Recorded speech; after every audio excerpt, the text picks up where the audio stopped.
なこと言ってもいい？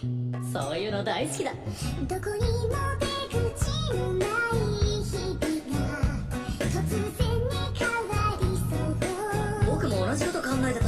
だってどこにも居場所のない日々で探し続けていたこんな人を変わる君と出会えて初めてのときめきだよ。二人だから旅の果て飛び出せるよ今二人だ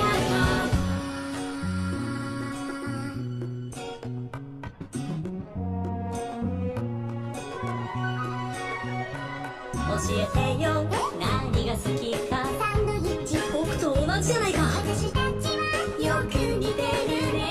あ、またそった。考えてること感じていることそう本当似てるね。一人一人寂しい日々にもうお別れしよう。二人だな扉開ける飛び出せるよ今二人だか